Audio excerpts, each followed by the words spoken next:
In this video, we are learning about the force acting on a charge moving in magnetic field. So imagine this is the magnetic field and the cross represents the magnetic field lines entering into the page. For you, it's entering into the page, and for me, because I'm using this whiteboard, so the magnetic field lines are entering into the whiteboard.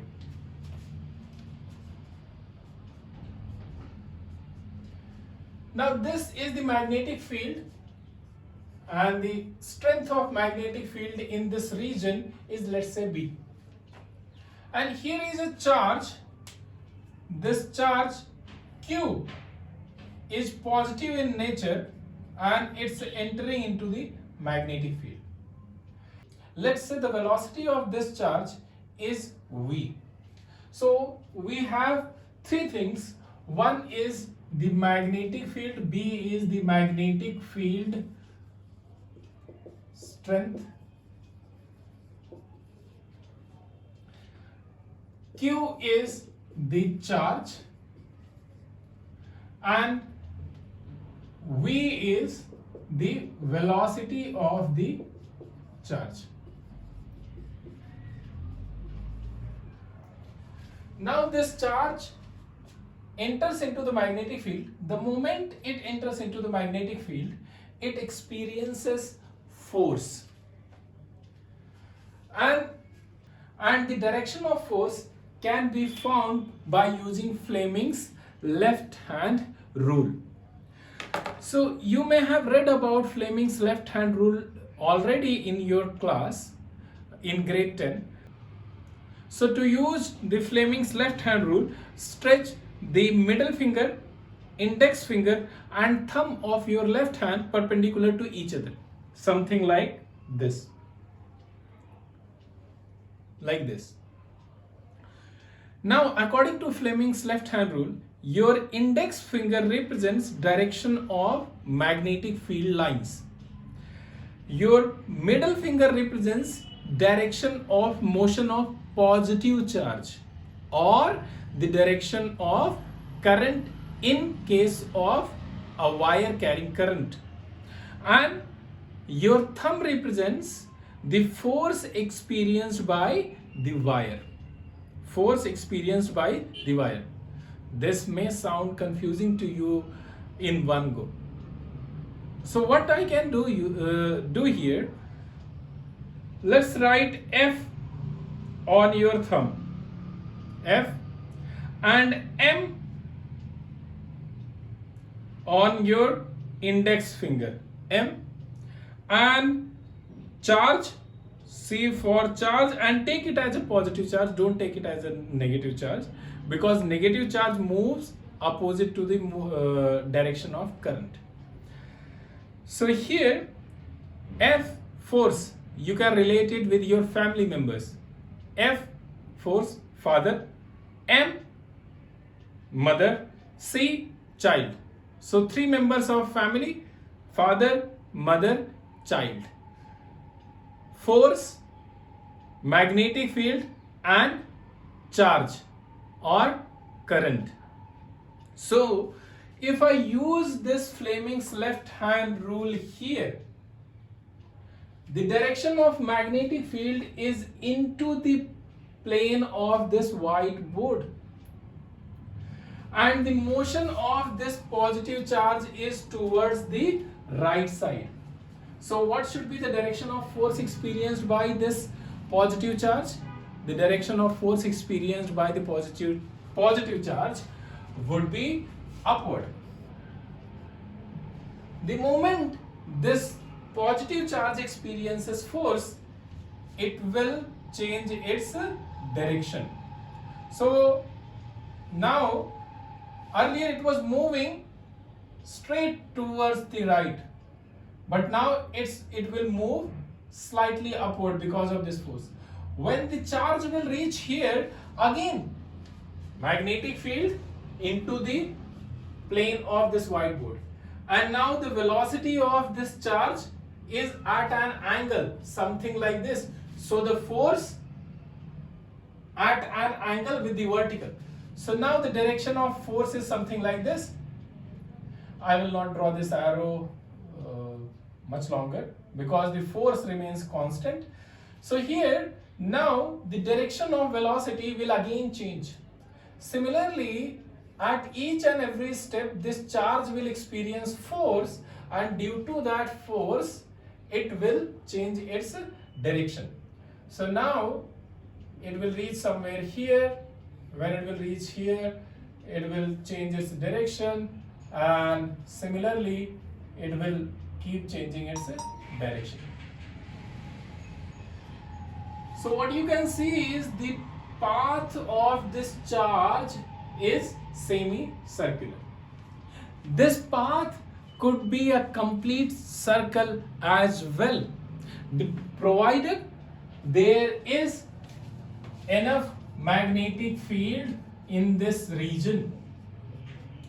If this magnetic field is spread throughout this board and charge is always moving in the magnetic field, then the charge will make a circle. So the path of charge would be circular. Note it down. So the magnitude of force experienced by the charge could be given by Q V B sine theta. This theta is angle between the direction of magnetic field and the velocity vector. So if this is velocity and this is the direction of magnetic field, this would be angle theta. This angle can be 0, can be 45, can be 90. So it can be any angle, and we can use that value here. In case theta is equal to 90 degree, we will get F is equal to QVB sine 90, and sine 90 is equal to 1. So force acting on the charge could be represented by F is equal to QVB. So this is the force. Now as you can see, the charge is making a circle. So when there is a charge or an object moving on a circular path, there is a force which is always acting towards the center of circle, and you know that is called as centripetal force. And centripetal force Fc is given by mv square by r, where r is the radius of this circle and m is the mass of this charge. So if you want to find the radius of this circle which is created by this charge moving into the magnetic field, then you can use this formula F is equal to QVB and this formula Fc is equal to mv square by r to find the radius. How can we use these two formulas? We know the charge is experiencing the force in magnetic field, and that force is F is equal to QVB, and this force is responsible for this force which is centripetal force. It means this F is equal to QVB leads to mv square by r. So we can equate them and we can write F is equal to QVB is equal to mv square by r, and V is here and V square is here. So this 2 gets cancelled with V, and we will get Q B is equal to M V square M V only, not V square, M V by R. So finally we can write R is equal to M V by Q B. So this is the radius of the circle which is traced by the motion of the charge. This is the magnitude of force experienced by the charge if the angle between velocity and magnetic field lines is 90 degree, and for any angle you can use this formula F is equal to QVB sine theta.